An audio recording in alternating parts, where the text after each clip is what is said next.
غیر مسلم ممالک میں توحید رسالت کیوں ہوتی ہے؟ ٹھیک ہے نا جی، بات تو یہ کہ وہاں تو غیر مسلم ممالک میں نظام بھی ان کا ہے، اکثریت بھی ان کی ہے، ریاست بھی ان کی ہے، سیاست بھی ان کی ہے، قیادت بھی ان کی ہے۔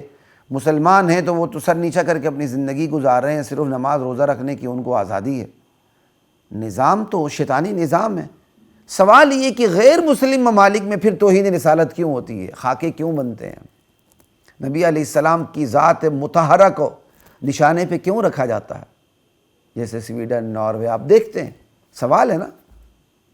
وہاں تو نظام ان کا، سب کچھ ان کا ہے، آخر ان کو کیا خطرات لاحق ہیں کہ وہ ہمارے نبی کی توہین کرتے ہیں مختلف حیلے بہانوں سے، کچھ وقت کے بعد، تھوڑی دیر کے بعد حیلے بہانوں سے ہمارے نبی کریم صلی اللہ علیہ وسلم کی توہین کرتے ہیں اور اپنے آپ کو جہنم کا مستحق بناتے چلے جاتے ہیں۔ اس کی وجہ کیا ہے؟ دراصل اس کی وجہ یہ ہے کہ وہ اپنے معاشرے کو، وہ ہماری طرح بے حس لوگ نہیں ہیں اپنے حوالے سے، وہ ہماری طرح بے حس نہیں ہیں، وہ اپنے معاشرے کی پیمائش کرتے رہتے ہیں، اس کا ناپ تول کرتے رہتے ہیں کہ ہمارا معاشرہ جس کو ہم نے یہ شیطانی نظام دیا ہوا ہے خدا سے بغاوت کر کے، کہیں ہمارا معاشرہ اس شیطانی نظام سے بغاوت تو نہیں کر رہا، کہیں یہ ہمارا معاشرہ خدائی نظام کی طرف ان کے الفاظ میں ڈی ٹریک تو نہیں ہو رہا۔ ہمارے جس معاشرے میں انسان کو مرکزیت حاصل ہے، government of the people, by the people and for the people, یہاں تو اللہ نام کی کوئی حقیقت ہے ہی نہیں ہے، بلکہ نعوذ باللہ اللہ نام کی کوئی چیز ہی نہیں ہے۔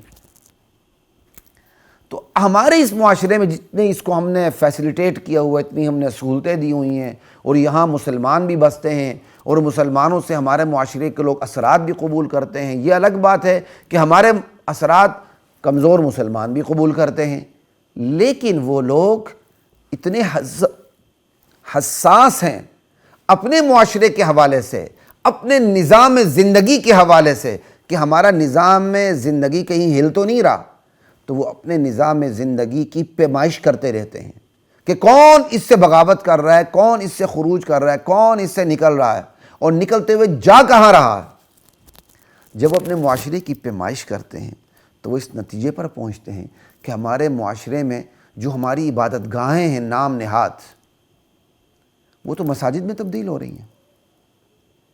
آج شاید کوئی لوگ سمجھتے ہوں جی ایسا ہی ایسے ہی شور و غوغا ہے کہ یورپین ممالک میں اسلام پھیل رہا ہے۔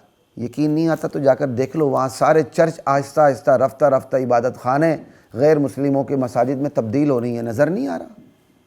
مسلمان دھڑا دھڑ ان کی عبادت خانوں کو خرید رہے ہیں اور مساجد میں تبدیل کر رہے ہیں۔ اللہ اکبر۔ اب جب وہ یہ دیکھتے ہیں ہمارے چرچ، ہماری عبادت خانے مساجد میں تبدیل ہو رہی ہیں، ہماری عبادت کی جگہ مساجد میں تبدیل ہو رہی ہیں، اللہ اکبر، تو پھر ان کو اپنی تہذیب بدلتی ہوئی نظر آتی ہے، اپنا نظام ہلتا ہوا نظر آتا ہے۔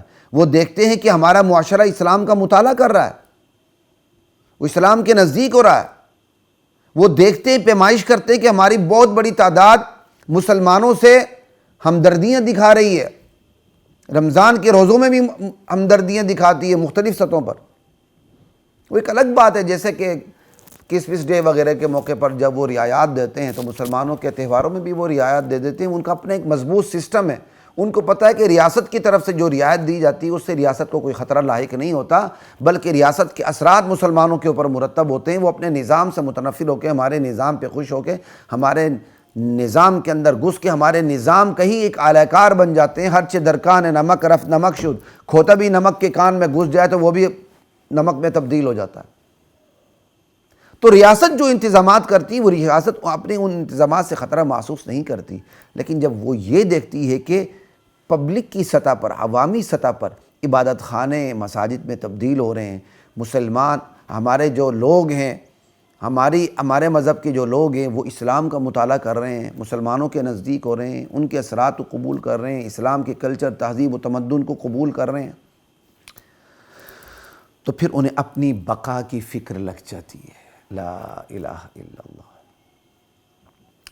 ایسے میں پھر وہ اپنی بقا کی فکر میں، اپنے نظام زندگی کو باقی رکھنے کے لیے، پھر ان کا ایک مخصوص طبقہ توہین رسالت پر اتر آتا ہے۔ وہاں نسلی فسادات بھی کروائے جاتے ہیں باقاعدہ، تاکہ تارکین وطن جو یہاں موجود ہیں، جو مسلمان موجود ہیں اور جو ہمارے لوگ ان کے اثرات کو قبول کر رہے ہیں، ہمارے لوگ جو ان کے اثرات کو قبول کر رہے ہیں، ان کی تو خیر ہم مسلمانوں کو فکر ہی نہیں ہے نا، وہ تو کوئی فکر نہیں ہے۔ ہماری ریاست کو نہ لوگوں کی جانوں کی فکر ہے، نہ ایمان کی فکر ہے، ایک الگ موضوع ہے۔ لیکن وہ ریاست جو ہے وہ فکر کرتی ہے، ٹھیک ہے، اپنی بقا کی خاطر، اپنے نظام زندگی کی بقا کی خاطر۔ وہ نسلی فسادات بھی کرواتا ہے، ان میں سے ان کا ایک مخصوص طبقہ، وہ توہین رسالت پر بھی اتر آتا ہے، ان کا ایک مخصوص طبقہ۔ جب توہین نسلی فسادات ہوں گے تو تارکین وطن اور وہاں کے مقامی لوگوں کے درمیان ایک خلیج حائل ہو جائے گی، فاصلے پیدا ہوں گے۔ ان فاصلوں کی وجہ سے پھر وہ اسلام کے قریب نہیں آئیں گے، اسلام کا پھیلاؤ رکے گا، اور پھر خصوصاً توہین رسالت کی وجہ سے نبی کی ذات مطہرہ کے بارے میں ان کے دلوں میں ایک تنفر پیدا ہوگا۔ جب وہ نبی کی ذات کے بارے میں تنفر پیدا ہوگا تو وہ پھر اسلام کے قریب نہیں جائیں گے، کیونکہ اسلام کے سب سے بڑے نمائندہ تو نبی ہیں۔ پھر یعنی ایک تیر کئی شکار، جب وہ نبی علیہ السلام کی توہین کریں گے تو لامحالہ مسلمان جو ان کے خیال میں جذباتی مسلمان، ٹھیک ہے، وہ رد عمل پر اتریں گے۔ اس رد عمل کا اثر بھی ہماری عوام کے اوپر اچھا نہیں پڑے گا، وہ اسلام سے اور دور ہو جائیں گے۔ لیکن اس کا یہ مطلب نہیں ہے کہ ہم رد عمل نہ دیں۔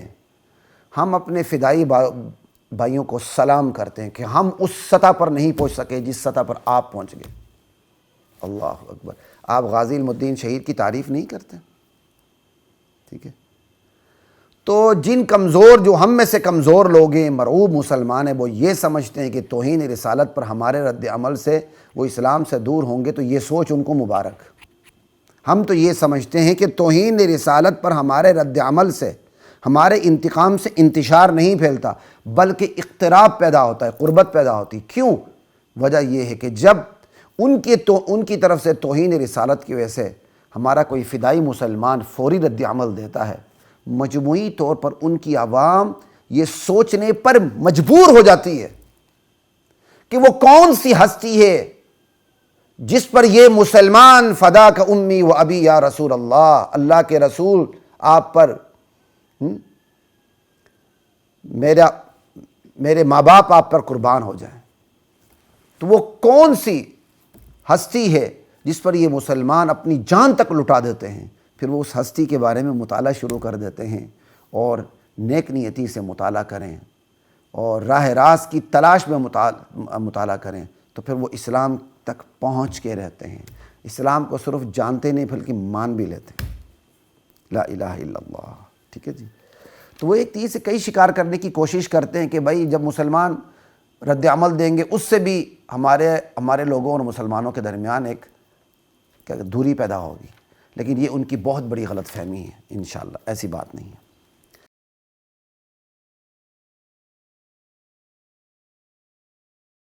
وَلَقَدْ